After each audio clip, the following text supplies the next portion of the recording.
한 마을에서 평생을 살아온 사람이라면 그 땅에 녹아드는 법을 알게 됩니다. 저는 충북 괴산에서 태어나 74년을 살아온 박순애라고 합니다. 남편이 떠난 지도 어느덧 15년이 흘렀네요. 농사와 포장마차로 새 아이를 키워내는 동안 제 손은 주름지고 거칠어졌지만 마음만은 따뜻했습니다. 어머니, 오늘도 일찍 일어나셨네요. 아침 5시 부엌에서 된장국을 끓이고 있으니 둘째 아들 현우가 눈을 비비며 나타났어요. 현우는 3년 전에 이소진이라는 여자와 결혼했죠. 외국계 기업에서 일한다는 그 며느리는 첫 만남부터 낯설었습니다. 까만 정장에 빨간 립스틱, 높은 구두를 신고 나타난 소진이는 제가 평생 살아온 세계와는 너무 달랐어요. 일찍 일어난 게 아니라 늦게 잔 거지. 어제 도윤이가 열이 좀 있어서 밤새 지켜봤어. 손주들 하린이와 도윤이는 초등학생인데 제가 이 집에서 주로 돌봐주고 있습니다. 소진이가 일을 핑계로 아이들을 거의 신경 쓰지 않거든요. 처음엔 이해했습니다. 직장 여성이 얼마나 바쁜지 알고 있으니까요. 하지만 시간이 지날수록 소진이는 가족보다 자신의 일에만 신경을 쓰더군요. 어머니, 오늘 제사 준비는 제가 도울게요. 현우의 말에 고개를 끄덕였습니다. 오늘은 남편의 제삿날이었어요. 아침부터 장을 보고 음식을 준비하느라 부산했죠. 시루떡을 주문하고 북어포와 대추, 밤을 준비하고 남편이 좋아하던 도라지 무침도 만들었습니다. 1시간쯤 지났을까 소진이가 화장을 한 채 등장했어요. 어머니, 오늘 제가 중요한 미팅이 있어서요. 제사에 참석하기 어려울 것 같아요. 순간 가슴이 철렁했습니다. 벌써 3번째였어요. 매번 핑계를 대며 제사에 불참하는 소진이를 보며 속이 쓰렸지만 표현하지 않았죠. 알았어. 바쁘면 어쩔 수 없지. 제 마음과 달리 담담하게 대답했습니다. 소진이는 가볍게 인사를 하고 나가버렸고 현우는 미안한 듯 어깨를 으쓱했을 뿐이에요. 엄마, 소진이가 요즘 진급 앞두고 스트레스를 많이 받나 봐요. 좀 이해해 주세요. 항상 이런 식이었습니다. 현우는 책임감이 강한 아이였지만 결혼 후에는 아내 편만 들었어요.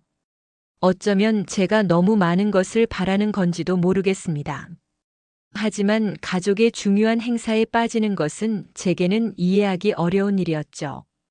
저녁 제사상을 차리고 큰아들 진호와 딸 유진이 왔습니다.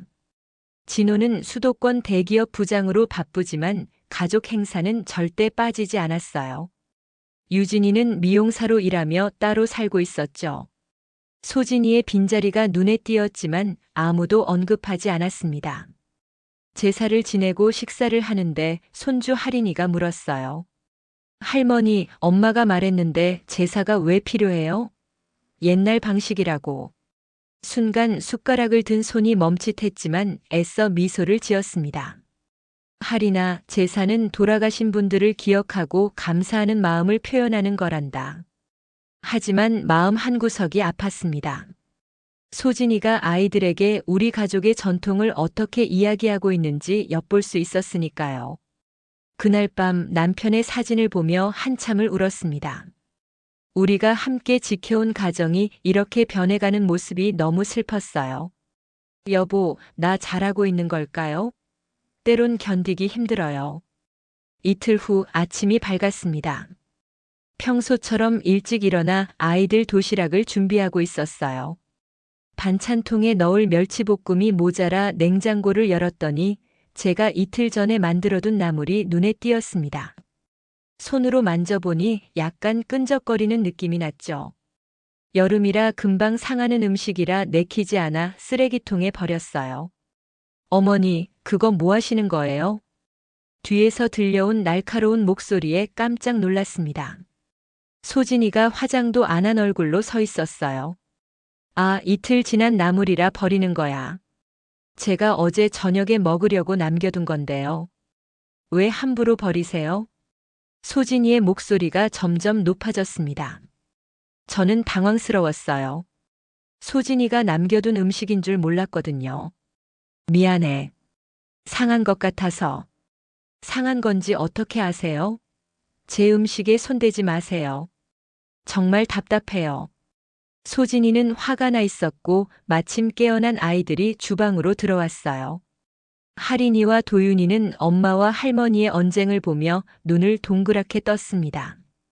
엄마, 할머니랑 왜 싸워요? 도윤이가 물었어요. 소진이는 한숨을 쉬며 대답했습니다. 할머니가 엄마 음식을 함부로 버렸어. 할머니는 왜 항상 이런 식으로 나를 무시하는지 모르겠다. 저는 가슴이 철렁했어요. 아이들 앞에서 저를 그렇게 이야기하다니요. 하지만 언제나처럼 참았습니다. 큰 소리로 싸우면 아이들만 상처받을 테니까요. 미안해. 다음부터 조심할게. 그날 저녁 현우에게 이 일을 이야기했습니다. 식탁에 마주 앉아 차를 마시며 조심스럽게 말을 꺼냈어요. 현우야, 오늘 소진이랑 좀 불편한 일이 있었어. 현우는 한참을 듣더니 깊은 한숨을 내쉬었습니다. 어머니, 소진이도 요즘 스트레스가 많아서 그래요. 좀 이해해 주세요. 어머니도 가끔 소진이 입장에서 생각해 보셔야 해요. 항상 똑같은 대답이었습니다. 이해해 주세요라는 말이 이제는 공허하게 들렸어요. 현우는 결혼 전과 달리 저의 말에 귀를 기울이지 않았습니다. 그저 아내의 편만 들 뿐이었죠. 다음 날 청소를 하고 있는데 소진이가 출근 준비를 하며 말했어요. 어머니, 오늘 설거지는 제가 퇴근하고 할게요. 건드리지 마세요. 퇴근 시간인 저녁 7시가 지나고 8시, 9시가 되어도 소진이는 돌아오지 않았습니다. 아이들은 배가 고프다며 투덜거렸고 결국 제가 저녁을 차려줬어요. 싱크대에는 아침 식사 그릇이 그대로 쌓여 있었죠. 10시가 넘어서야 소진이가 돌아왔습니다. 와인 냄새가 났어요. 회식이 있었나 봅니다. 어머니, 설거지는 제가 한다고 했잖아요. 왜 그대로예요? 소진이의 말에 저는 놀랐습니다. 당신이 안 오길래 기다린 건데 오히려 저에게 화를 내다니요. 소진아, 늦게 올 줄 알았으면 내가 했을 텐데. 그러니까요, 어머니는 항상 제 말을 무시하시잖아요. 제가 한다고 했으면 기다리셔야죠.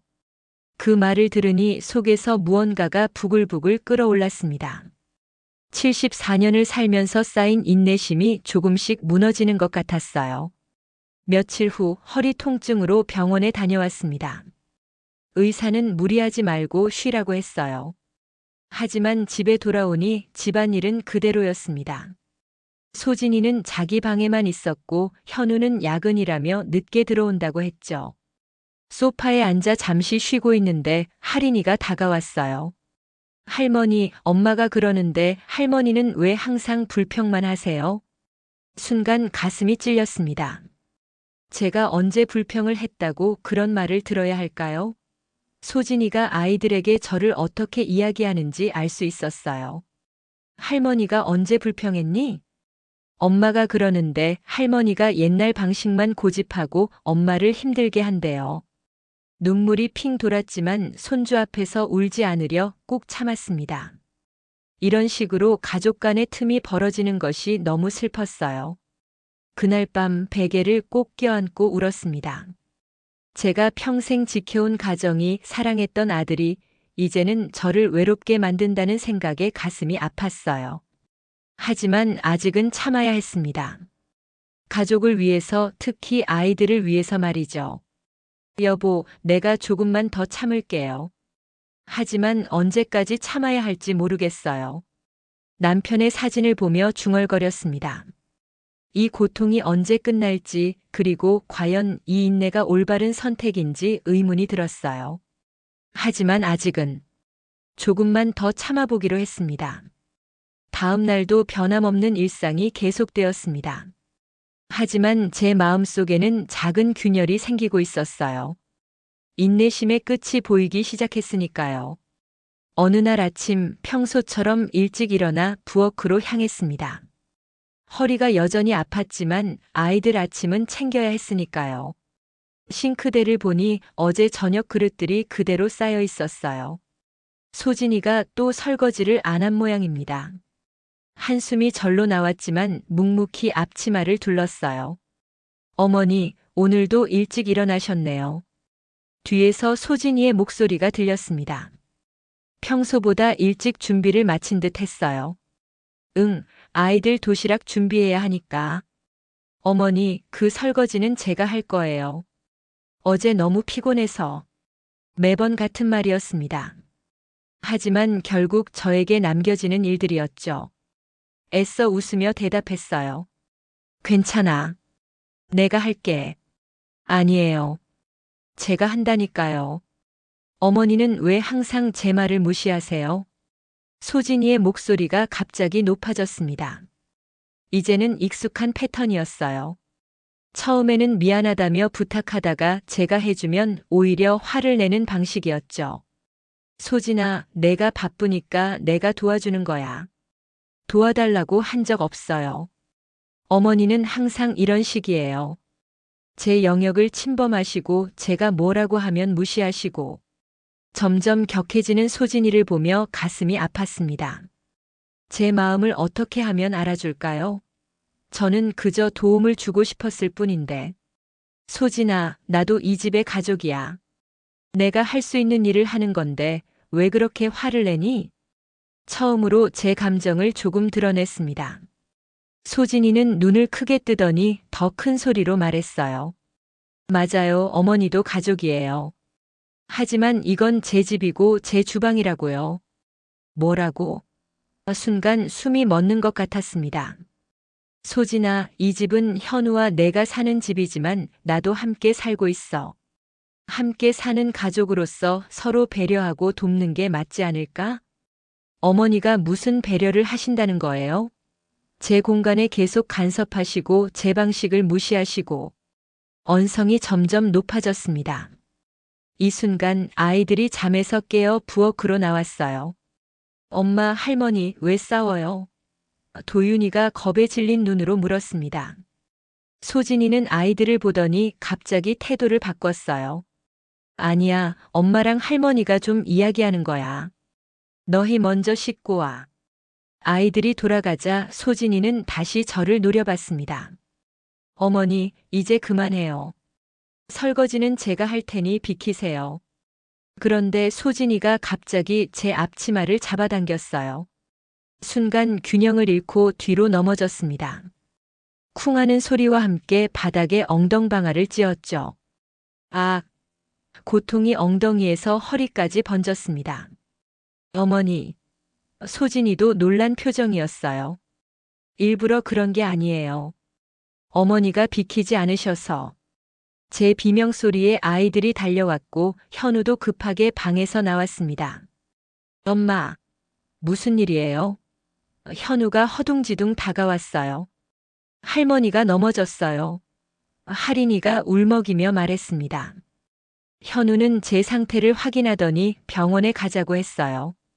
소진이는 미안하다는 말 한마디 없이 제가 일부러 그런 게 아니에요 라는 말만 반복했습니다. 병원에서 엑스레이를 찍고 의사의 진단을 받았어요. 엉덩이 골절이십니다. 나이가 있으시니 입원하셔서 치료받으셔야 해요. 그렇게 저는 병원 침대에 누웠습니다. 현우는 걱정스러운 얼굴로 제 손을 잡았어요. 엄마, 어떻게 된 거예요? 말하려다 멈췄습니다. 소진이를 고발하면 가정이 더 깨질까 두려웠거든요. 그냥 미끄러져서. 현우는 의심스러운 눈빛이었지만 더 묻지 않았어요. 대신 소진이를 바라보며 말했습니다. 소진아, 엄마가 입원하는 동안 집안일 좀 잘 부탁해. 소진이는 억지 웃음을 지으며 고개를 끄덕였어요. 당연하죠. 현우와 소진이 아이들이 모두 병원을 나간 후에야 저는 숨겨두었던 눈물을 흘렸습니다. 베개 밑에서 남편과 함께 찍은 마지막 사진을 꺼내 보았어요. 결혼 50주년을 맞아 찍은 사진이었죠. 여보, 당신은 하늘에서 나를 보고 있나요? 나 너무 힘들어요. 사진 속 남편은 환하게 웃고 있었습니다. 그 미소가 너무 그리웠어요. 내가 참기만 하면 될 줄 알았어요. 하지만 이제는 모르겠어요. 한참을 울고 나니 마음 한구석에서 단단한 것이 자라는 것을 느꼈습니다. 인내심만으로는 해결되지 않는 문제가 있다는 걸 깨달았어요. 당신, 나 복수할게요. 딱 한 번만. 처음으로 제 마음속에 복수심이 자리 잡았습니다. 평생 참고 이해하며 살아왔지만 이제는 더 이상 참을 수 없었어요. 특히 소진이가 저를 밀쳤을 때 그 순간 저는 단순한 시어머니가 아니라 한 인간으로서 존중받지 못했다고 느꼈습니다. 병실의 창문으로 달빛이 들어왔습니다. 그 차가운 빛 아래에서 저는 결심했어요. 더 이상 약한 모습을 보이지 않겠다고. 제 자리를 찾고 무너진 가족의 균형을 바로잡겠다고 말이죠. 이번 생활은 제게 생각할 시간을 주었습니다. 매일 창밖만 바라보며 깊은 생각에 잠겼어요. 특히 소진이에 대해 많이 생각했죠. 겉으로는 완벽해 보이는 그녀가 왜 저를 그토록 경계하고 미워하는지 이해하고 싶었습니다. 어머니, 과일 좀 가져왔어요. 소진이가 병실 문을 열고 들어왔습니다. 퇴근 후 들른 듯 정장 차림이었어요. 그녀의 표정은 여전히 차가웠지만 병문 안이라도 온 것은 고마웠습니다. 고마워, 소진아. 과일 봉투를 받으며 살짝 미소 지었어요. 침묵이 이어졌습니다. 소진이는 창가에 서서 밖을 바라보더니 마지못해 말을 꺼냈어요. 집에는 별일 없어요. 현우 오빠가 일찍 들어와서 아이들 챙기고 있으니까 걱정하지 마세요. 그 말을 듣고 안심했지만 한편으로는 씁쓸했습니다. 제가 없어도 가정이 잘 돌아간다는 소식이 왜 이렇게 서글픈지 모르겠어요. 소진아, 우리 좀 이야기해볼까? 소진이는 잠시 망설이더니 침대 옆 의자에 앉았습니다. 그녀의 손가방에서 서류 몇 장이 삐져나와 있었어요. 네, 무슨 말씀이신지. 소진아, 우리 사이가 왜 이렇게 됐을까? 처음부터 이렇진 않았잖아. 소진이는 눈을 피했습니다. 그냥 세대 차이겠죠. 어머니는 전통적인 방식을 좋아하시고 저는 제 방식이 있고. 정말 그것뿐일까? 나는 내가 나를 미워하는 이유가 더 있을 것 같아. 소진이의 눈에 잠시 당혹감이 스쳤습니다. 이내 그녀는 가방을 챙기며 자리에서 일어났어요. 어머니, 저 이만 가볼게요. 내일 다시 올게요. 소진이가 서둘러 병실을 나가는 모습을 보며 의문이 들었습니다. 그녀의 서류에서 본 로고가 어디서 봤던 것 같았거든요. 그리고 며칠 전 현우가 한 말이 떠올랐습니다. 소진이 친정에서 돈을 좀 보태줘서 집 대출 이자를 내고 있어요. 처음에는 그저 그런가 보다 했습니다. 하지만 소진이의 부모님은 평범한 직장인으로 알고 있었는데 대출 이자를 내줄 만큼 여유가 있을까 싶었죠. 무언가 석연치 않았어요. 다음 날 유진이가 병문 안을 왔습니다. 딸은 언제나 제 마음을 알아주는 아이였어요. 엄마 많이 아파요? 너무 속상해요. 유진이의 따뜻한 말에 눈물이 핑 돌았습니다. 누군가 제 아픔을 진심으로 걱정해주는 것이 얼마나 오랜만인지 모르겠어요. 괜찮아, 시간이 지나면 나아질 거야. 유진이는 제 손을 꼭 잡았습니다. 엄마, 솔직히 소진이 언니가 밀었다면서요? 오빠가 말해줬어요. 놀랐습니다. 현우가 그런 말을 했다니요. 아니야, 그냥 내가 미끄러진 거야. 엄마, 이제 그만 참으세요. 소진이 언니 때문에 얼마나 속상하신지 다 알아요. 유진이의 말에 마음이 무너졌습니다. 그동안 얼마나 참아왔는지, 얼마나 외로웠는지 딸에게 모두 털어놓았어요. 그리고 소진이의 서류와 돈에 관한 의심도 말했죠. 유진이는 잠시 생각에 잠기더니 말했습니다. 엄마, 제가 알아볼게요. 오빠가 속고 있는 건 아닌지. 퇴원 후 일주일쯤 지났을까요? 유진이가 저를 찾아왔습니다. 표정이 심각했어요. 엄마, 소진이 언니가 친정지원금이라고 한 돈이 사실은 투자 사기에 가담한 거예요. 인터넷에서 사람들 모아서 투자한다고 속이고 돈을 가로챈 것 같아요. 충격이었습니다. 하지만 어쩌면 예상했던 일인지도 모르겠어요.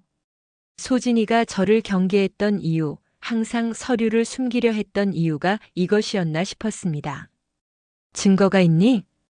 유진이는 노트북을 펼쳐 보여주었습니다. 피해자들의 증언과 소진이의 이름이 언급된 카페 글들이었어요. 아직 형사 고발은 안 됐지만 민사소송이 준비 중이라고 했습니다. 그날 밤 저는 결심했습니다. 포장마차를 운영하며 만난 사람들 중에 변호사가 있었거든요. 그에게 연락해서 소진이의 일에 대해 더 자세히 알아보기로 했어요. 평생 참아온 사람이 참지 않기로 결심하면 그 힘은 대단합니다. 일주일 동안 조용히 정보를 모았습니다. 제가 운영했던 포장마차 덕분에 다양한 사람들과 인맥이 있었거든요. 경찰서에 다니는 단골 손님, 금융기관에서 일하는 손님. 모두 도움을 주었습니다. 소진이가 어떤 투자 회사를 통해 사람들의 돈을 모았는지, 얼마나 많은 사람들이 피해를 받는지 알게 되었어요. 서류 봉투에 모든 증거를 모아두었습니다. 소진이의 이메일 내역, 투자자 모집 문건, 피해자 진술. 현우가 얼마나 충격받을지 생각하니 가슴이 아팠어요. 하지만 진실은 언젠가 드러나는 법이니까요. 봉투를 쥐고 있으니 남편의 사진이 떠올랐습니다. 여보, 내가 하려는 일이 옳은 걸까요? 우리 아들이 상처받을 텐데. 하지만 이미 가족은 무너지고 있었습니다. 거짓 위에 세워진 관계는 언젠가 무너질 터였고 제가 그 시간을 앞당길 뿐이었어요. 복수를 결심한 날로부터 딱 한 달이 지났습니다. 저는 큰아들 부부까지 초대해 저녁 식사 자리를 마련했어요. 소진이는 평소처럼 바쁘다며 늦게 온다고 했지만 제 초대에 놀란 듯 했습니다. 아마 제가 모든 것을 알고 있다고는 생각지 못했겠죠. 식탁에 음식을 차리며 가슴이 두근거렸습니다. 오늘 밤 모든 진실이 드러날 거예요. 그리고 제 가족의 운명이 바뀌게 될 것입니다. 이것이 잘한 일인지 나쁜 일인지는 아직 모르겠지만 더 이상 거짓 속에서 살고 싶지 않았습니다. 여보, 이제 시작해야 할 때가 왔어요. 저녁 7시 우리 집 거실은 오랜만에 가족들로 가득 찼습니다. 엄마, 갑자기 다 모이자고 한 이유가 뭐예요? 큰아들 진호가 궁금한 듯 물었어요. 그냥 오랜만에 가족이 다 모여서 식사하고 싶었어. 미소를 지으며 대답했지만 제 심장은 쿵쾅거리고 있었습니다. 현우는 조금 불안한 표정으로 시계를 보더니 말했어요. 소진이가 조금 늦는데요. 먼저 시작할까요? 기다리자. 오늘은 꼭 다 같이 먹어야 해. 8시 15분 현관문이 열리는 소리가 들렸습니다. 소진이가 우아한 원피스를 입고 등장했어요. 평소보다 화려한 차림이었죠. 죄송해요. 중요한 미팅이 길어져서. 모두 식탁에 앉았습니다. 정갈하게 차린 음식들 사이로 긴장감이 감돌았어요. 소진이는 몇 번이나 저를 힐끔거렸습니다. 아마 제가 왜 이런 자리를 마련했는지 의아했겠죠. 자, 모두 편하게 먹어요. 제가 먼저 국을 떠서 나눠주었습니다. 식사가 어느 정도 진행되었을 때 저는 천천히 자리에서 일어났어요. 거실 서랍에서 준비해둔 서류 봉투를 가져왔습니다. 모두의 시선이 저에게 집중됐어요. 오늘 다 모이라고 한 데는 이유가 있어요. 소진이의 표정이 굳어졌습니다. 아마 무언가 직감했는지도 모르겠어요. 소진아, 이 서류들. 혹시 아는 거니? 서류 봉투를 열어 몇 장을 꺼냈습니다. 소진이의 얼굴이 하얗게 변했어요. 어머니, 그게 무슨... 이 돈, 누구와 나눈 거래니? 식탁에 서류들을 펼쳤습니다. 투자금 모금 내역, 인터넷 카페 캡처, 소진이의 이메일 내용. 모든 것이 그대로 드러났어요. 소진이는 친정에서 돈을 받아 우리 집 대출 이자를 낸다고 했지만 사실 그 돈은 다른 사람들에게서 투자 명목으로 모은 돈이었어요. 현우의 얼굴이 창백해졌습니다.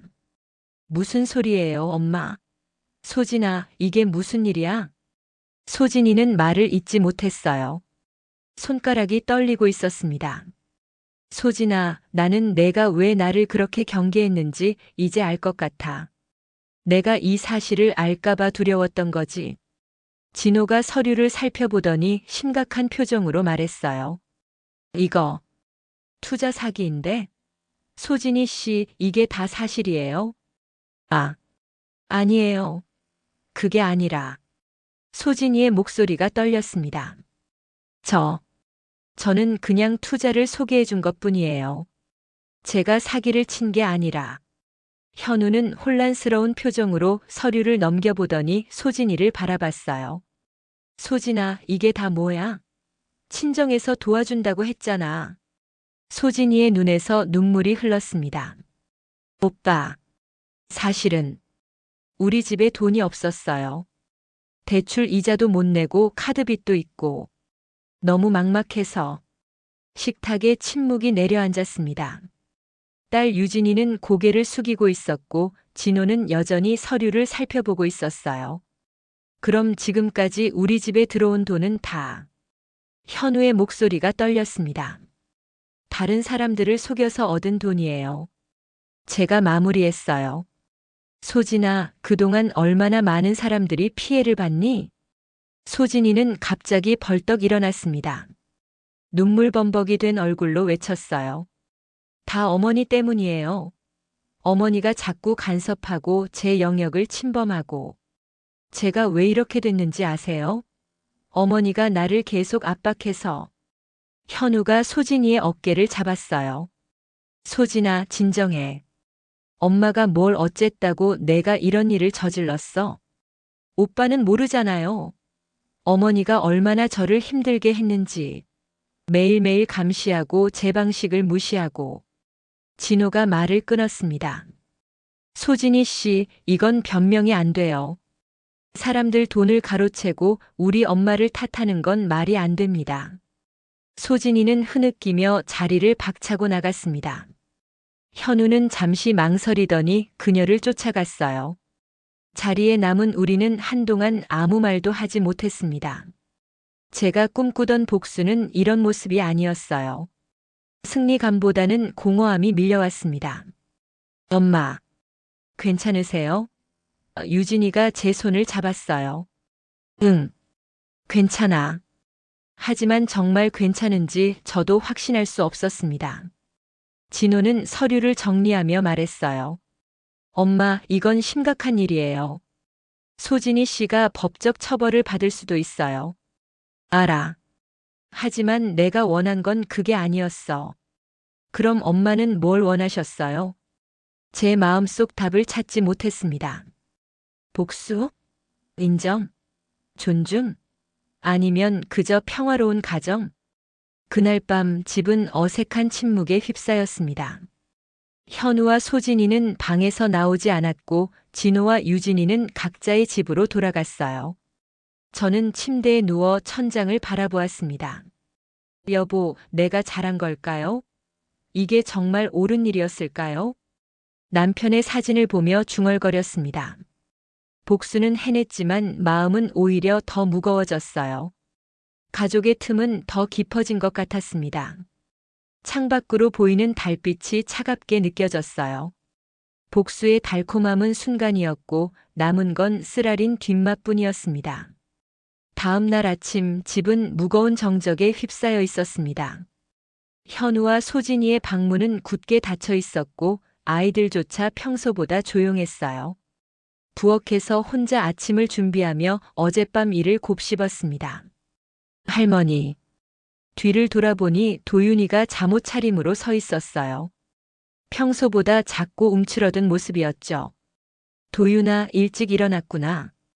뭐 먹을래? 할머니. 엄마랑 아빠가 계속 싸워요. 엄마가 많이 울었어요. 가슴이 찔렸습니다. 아이들까지 상처받게 한 건 제가 원한 게 아니었어요. 도윤아, 괜찮아. 어른들은 가끔 이야기를 하다가 의견이 안 맞을 수도 있어. 곧 괜찮아질 거야. 하지만 제 말이 진심인지 저도 확신할 수 없었습니다. 도윤이에게 토스트를 건네고 머리를 쓰다듬었어요. 오전 10시쯤 현우와 소진이가 여행용 가방을 들고 나왔습니다. 현우의 표정은 굳어 있었고 소진이의 눈은 부어 있었어요. 엄마, 우리 며칠 동안 소진이 친구네 집에 있을게요. 현우가 담담하게 말했습니다. 아이들은? 제가 물었어요. 학교 갔다 오면 데리고 갈게요. 주말에는? 다시 얘기해보죠. 소진이는 제 눈을 마주치지 않았습니다. 그저 고개를 숙인 채로 서 있었어요. 두 사람이 현관문을 닫고 나가는 소리가 집안에 울려 퍼졌습니다. 갑자기 집이 너무 커다랗고 텅 빈 것처럼 느껴졌어요. 제 복수는 성공했지만 남은 건 무엇인가요? 쓸쓸한 집과 깨어진 가정뿐이었습니다. 이틀이 지났지만 현우에게서 연락이 없었어요. 아이들은 소진이 친구 집에 가 있다고 했습니다. 진호도 유진이도 바쁘다며 연락이 뜸했죠. 가족들 모두 저를 피하는 듯 했어요. 식탁에 혼자 앉아 밥을 먹으며 지난 날을 떠올렸습니다. 포장마차를 운영하던 시절, 남편이 살아있던 시절, 아이들이 어렸던 시절. 그때는 가족이 전부였고 가족을 위해 모든 것을 희생할 수 있었어요. 하지만 지금은 제가 복수라는 이름으로 그 가족을 흩어놓았습니다. 여보, 내가 정말 잘못한 걸까요? 남편 사진을 보며 중얼거렸지만 답은 오지 않았어요. 그저 적막한 집안에 제 한숨만 가득했습니다. 일주일째 되는 날 유진이가 찾아왔어요. 오랜만에 보는 가족이라 반가웠지만 딸의 표정이 심각해 보였습니다. 엄마 어쩌고 계세요? 그냥 그렇지 뭐. 내 오빠들은 잘 지내니? 유진이는 한숨을 쉬었어요. 현우 오빠는? 소진이 언니랑 별거 중이에요. 아직은 합의 안 됐지만 이혼할 것 같아요. 그 말을 듣는 순간 가슴이 철렁했습니다. 제가 이런 결과를 원한 게 아니었는데. 그리고 소진이 언니가 연루된 투자 건으로 고소장이 접수됐대요. 오빠가 변호사를 알아보고 있어요. 유진아, 내가 너무 심했던 걸까? 유진이는 잠시 침묵하더니 조심스럽게 말했어요. 엄마, 복수했으면 됐잖아요. 이제 그만하셔도 돼요. 엄마는 괜찮은 거예요? 그 질문이 저를 흔들었습니다. 제가 괜찮은 걸까요? 정말 괜찮은 걸까요? 나는 말을 잇지 못했어요. 갑자기 모든 것이 무너지는 느낌이었습니다. 유진이가 떠난 후 화장실 거울 앞에 섰습니다. 거울 속 제 모습은 지쳐 보였어요.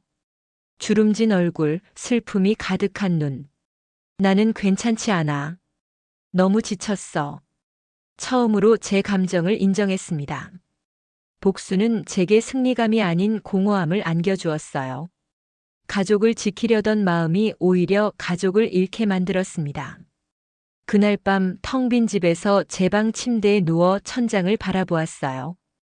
빈집에 홀로 남겨진 노인. 이것이 제가 원한 결말인가요? 열흘째 되는 날 아침 전화벨이 울렸습니다. 현우였어요. 엄마. 오랜만에 듣는 아들 목소리에 눈물이 났습니다. 현우야, 괜찮니? 엄마. 미안해요. 제가 엄마 마음을 몰라드렸어요. 아니야, 내가 미안해. 너무 심했어. 우리 다시 얘기해보면 안 될까요? 소진이도 엄마한테 할 말이 있대요. 가슴이 뭉클했습니다. 아직 늦지 않은 걸까요? 다시 시작할 수 있을까요? 그래, 언제든 와라. 기다릴게. 전화를 끊고 창밖을 바라보았습니다. 봄비가 내리고 있었어요. 씻겨 내려가는 먼지처럼 우리 마음의 앙금도 씻겨 내려갈 수 있을까요? 거실을 정리하고 오랜만에 집안 구석구석을 청소했습니다. 남편 사진도 깨끗이 닦았어요. 여보, 우리 가족이 다시 모일 것 같아요. 이번엔 제대로 해볼게요. 마음속으로 다짐했습니다. 이번에는 복수가 아닌 용서를, 증오가 아닌 이해를 선택하겠다고 말이죠.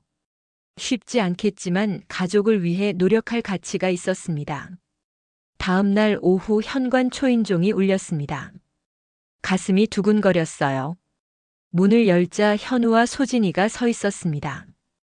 둘 다 어색한 표정이었죠. 어서 와라. 최대한 밝게 인사했지만 목소리가 살짝 떨렸어요. 거실에 앉았습니다. 소진이는 손가락을 꼬며 바닥만 바라보고 있었어요. 현우가 먼저 입을 열었습니다. 엄마, 우리 많은 이야기를 나눴어요. 소진이도 할 말이 있대요. 소진이가 천천히 고개를 들었습니다. 그녀의 눈에는 눈물이 고여 있었어요. 어머니, 정말 죄송합니다. 소진이의 목소리가 떨렸어요. 제가 너무 많은 잘못을 했어요. 저는 조용히 소진이의 말을 들었습니다. 오랫동안 기다려온 순간이었지만 제 마음은 생각보다 복잡했어요. 사실은 어머니가 저를 싫어한다고 느꼈어요. 소진이가 말을 이어갔습니다. 제가 도시에서 온 며느리라서 전통적인 방식을 모른다고 무시하시는 것 같았어요. 소진아. 그래서 제가 더 방어적이 됐던 것 같아요. 제 영역을 지키려고 어머니를 더 밀어냈어요. 현우가 소진이의 손을 잡아주었어요. 소진이는 눈물을 닦으며 계속했습니다. 투자일은 정말 큰 실수였어요. 처음에는 정말 좋은 기회라고 생각했어요. 우리 집 대출도 갚고 아이들 교육비도 모을 수 있을 것 같았거든요. 하지만 소진이는 잠시 말을 멈추고 눈물을 훔쳤습니다. 현우가 말을 이었어요. 소진이가 처음에는 정말 투자라고 생각했대요. 나중에 사기라는 걸 알았을 때는 이미 많은 사람들이 돈을 넣은 후였고 빠져나오지 못했던 거죠. 저는 한숨을 내쉬었습니다. 그래서 나를 그렇게 경계했던 거구나. 소진이가 고개를 끄덕였어요. 어머니가 알아차리실까봐 두려웠어요. 그래서 더 어머니를 밀어냈어요. 우리 셋은 오랫동안 침묵했습니다. 각자의 생각과 감정을 정리하는 시간이 필요했어요. 소진아, 나도 미안해. 제가 먼저 말을 꺼냈습니다.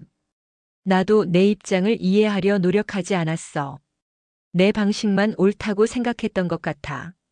어머니, 내가 바라는 건 그저 우리 가족이 행복하게 사는 거였어. 하지만 어느 순간부터 내 존재가 너희의 행복을 방해한다고 느껴졌어.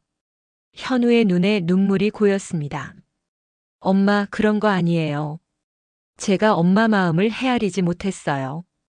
소진이와 엄마 사이에서 중립을 지키려다 결국 아무도 이해하지 못했어요. 세 사람은 처음으로 진심을 마주했습니다. 그동안 쌓였던 오해와 상처가 말로 풀어지기 시작했어요.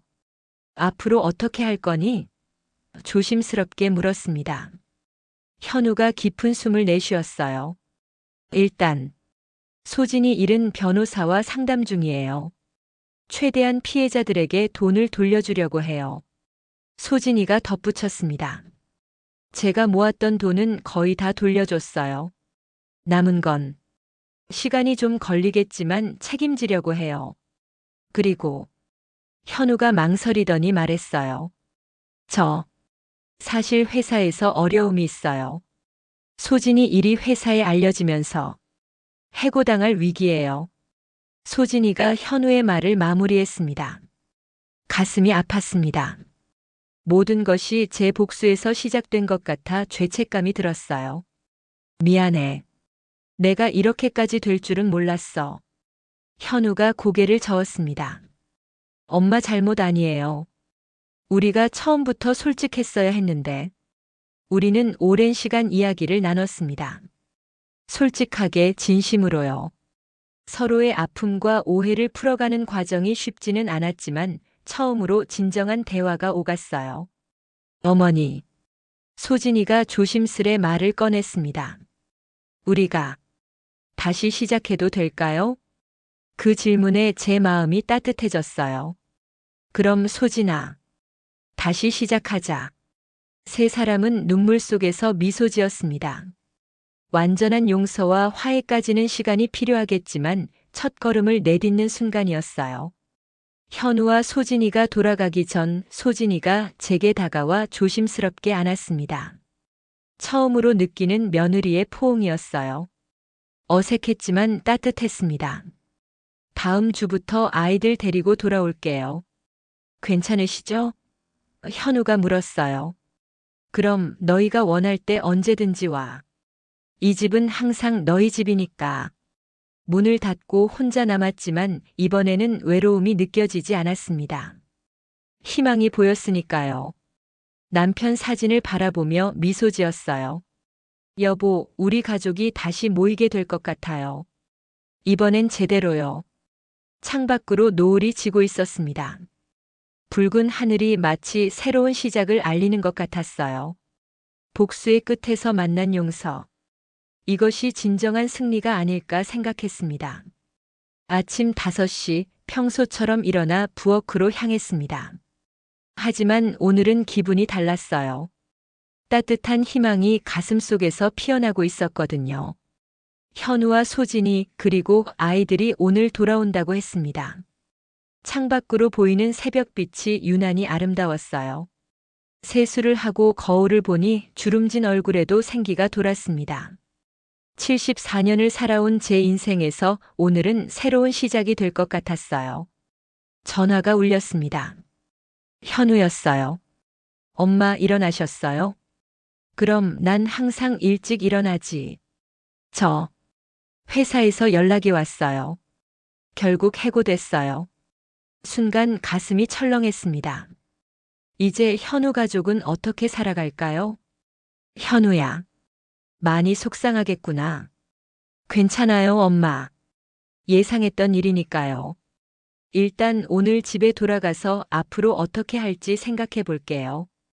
전화를 끊고 한참을 생각했습니다. 현우는 공무원 생활을 18년이나 했어요. 그 안정적인 직장을 잃은 것은 큰 충격일 텐데도 씩씩하게 이야기하는 아들이 대견했습니다. 갑자기 머릿속에 한 가지 생각이 떠올랐어요. 제가 포장마차를 운영했던 경험, 그 시간들이 지금 도움이 될 수 있지 않을까요? 서둘러 창고를 뒤졌습니다. 15년 전 남편이 돌아가시고 접었던 포장마차 용품들이 아직 그대로 있었어요. 낡았지만 조금만 손보면 다시 쓸 수 있을 것 같았습니다. 오후 3시 현우 가족이 돌아왔어요. 아이들이 먼저 뛰어들어 제 품에 안겼습니다. 할머니, 보고 싶었어요. 나도 너희가 너무 보고 싶었어. 현우와 소진이도 들어왔습니다. 소진이의 표정이 많이 편안해 보였어요. 예전의 차가움은 찾아볼 수 없었죠. 어머니, 제가 오늘 저녁 준비할게요. 소진이가 조심스럽게 말했습니다. 그래, 고마워. 근데 먼저 너희에게 보여줄 게 있어. 모두를 데리고 창고로 갔어요. 제가 꺼내놓은 포장마차 도구들을 보며 현우가 놀란 표정을 지었습니다. 엄마, 이거. 그래, 내가 너희 키울 때 쓰던 거야. 현우야, 내가 새 직장을 구할 때까지 우리 잠시 포장마차 해볼래? 엄마, 내가 아직 장사 요령은 다 기억하고 있어. 너희 셋 대학 보낼 때 이걸로 벌었잖니. 현우의 눈에 눈물이 고였습니다. 소진이도 감동한 표정이었어요. 어머니, 정말 괜찮으세요? 힘드실 텐데. 괜찮아. 나 아직 건강해. 다 같이 하면 더 즐겁지 않을까? 그날 저녁 우리는 오랜만에 둘러앉아 포장마차 계획을 세웠습니다. 소진이는 마케팅을 맡겠다고 했고 현우는 재료 구매와 장소 섭외를 담당하기로 했어요. 아이들은 신나서 펄쩍펄쩍 뛰었죠. 우와, 할머니가 장사하는 거 볼 수 있겠다. 일주일 후 우리는 동네 시장 한쪽에 작은 포장마차를 열었습니다. 순애네 칼국수라는 간판을 달았어요. 제 이름을 딴 가게였죠. 첫날은 긴장되었지만 손맛은 변하지 않았습니다. 아줌마, 이 맛이 그리웠어요. 옛 단골 손님이 반갑게 인사했어요. 소진이는 SNS 홍보를 담당했습니다. 외국계 기업에서 일했던 경험을 살려 우리 가게를 알리는데 큰 도움이 됐어요. 현우는 장사 준비를 꼼꼼히 했고 퇴근 후에는 아이들이 와서 심부름을 도왔죠. 한 달이 지났을 때 우리 포장마차는 동네에서 꽤 인기를 얻었습니다. 수입도 안정적이었어요. 현우가 새 직장을 구하는 동안 버틸 수 있는 정도였죠. 어느 추운 겨울날 저녁 장사를 마치고 집에 돌아왔습니다. 소진이가 따뜻한 차를 준비해 놓았어요. 어머니, 오늘도 수고 많으셨어요. 고마워, 소진아. 너도 홍보하느라 고생했어. 거실에 모여 앉아 차를 마시며 담소를 나눴습니다. 전기장판 위에 앉아 아이들과 함께 귤을 까며 웃고 있는데 문득 이런 생각이 들었어요. 이것이 제가 원했던 가족의 모습이 아닐까요? 할머니, 이 귤 정말 달아요. 할인이가 귤 한쪽을 제게 건넸습니다. 그래. 할머니도 먹어볼게. 도윤이가 물었어요. 할머니, 우리 가게 이름이 왜 순애네 칼국수예요? 그건 바로 할머니 이름이 순애라서 그런 거야. 소진이가 대답했어요. 할머니는 우리 가족의 중심이니까 가게 이름도 할머니 이름을 따온 거지. 소진이의 말에 가슴이 따뜻해졌습니다. 예전에 차가웠던 며느리는 온데간데 없고 이제는 제 존재를 인정해주는 가족이 되었어요. 소진아. 고마워. 소진이는 미소 지으며 고개를 끄덕였습니다. 우리 사이에 더 이상 말이 필요하지 않았어요. 서로를 이해하게 된 것만으로 충분했습니다. 봄이 왔을 때 현우는 새 직장을 구했습니다. 예전보다 작은 회사였지만 가족과 더 많은 시간을 보낼 수 있어 좋다고 했어요. 포장마차는 주말에만 열기로 했죠. 이제는 생계를 위해서가 아니라 우리 가족의 즐거움을 위해서였습니다. 어느 날 저녁 포장마차를 정리하고 집으로 돌아가는 길에 현우가 물었어요. 엄마 행복하세요? 잠시 생각했습니다. 복수를 계획했던 그때와 지금 어떤 순간이 더 행복했을까요? 그럼 현우야. 지금이 내 인생에서 가장 행복한 시간이야. 진심이었습니다. 복수는 순간의 달콤함이었지만 용서와 화해는 지속되는 따뜻함이었으니까요. 집에 돌아와 남편 사진을 바라보며 중얼거렸습니다. 여보, 보고 있나요? 우리 가족이 다시 하나가 됐어요. 복수는 내 삶의 끝이 아니었어요.